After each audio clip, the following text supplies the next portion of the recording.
in American history. We are truly coming off a historic week of President Trump racking up win after win on behalf of the American people. President Trump restored peace through strength and acted decisively as commander-in-chief to obliterate the immediate threat of the Iranian regime's nuclear capabilities, and then brokered a ceasefire between Israel and Iran, which continues to hold. Then, the president traveled to the Netherlands and achieved a monumental win for the United States and the NATO alliance by getting our allies to dedicate 5% of their GDPs to military spending. As a result of President Trump unleashing American energy dominance, summer gas prices are at the lowest they have been in 4 years, heading into the July 4th week. And with the incoming Trump economic boom, the stock market continues to roar back, with the S&P 500 and the NASDAQ both hitting record highs. And on this point of an economic boom, I bring to you original correspondence from the President of the United States to our Fed Chair, Jerome Powell. As the president has consistently stated, the American economy is booming. And there were so many economic analysts who said that this president's policies would drive our economy down, when in fact we have seen the opposite. We've seen a massive deregulation campaign take place.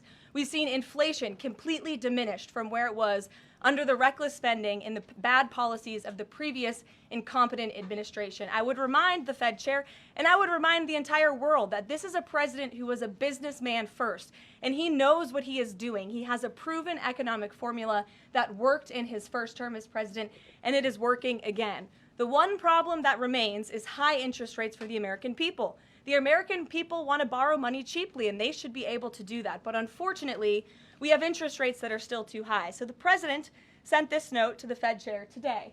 And if you look at this chart, this is a chart of all of the interest rates of many countries throughout the world.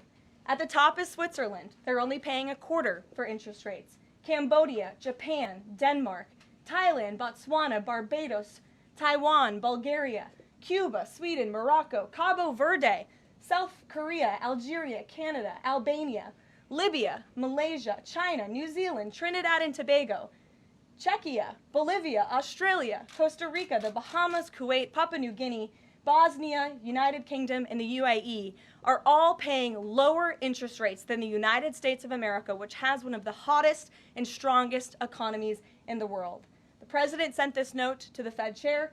It says, "Jerome, you are as usual too late. You have cost the USA a fortune and continue to do so. You should lower the rate by a lot. Hundreds of billions of dollars are being lost, and there is no inflation."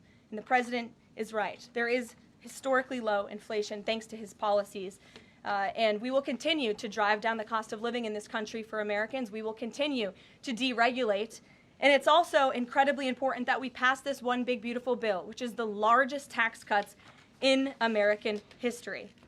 And that's why the White House and the president himself have been in touch with lawmakers all weekend long to get this bill passed. And they are working very hard to do so. It remains a top priority for the president.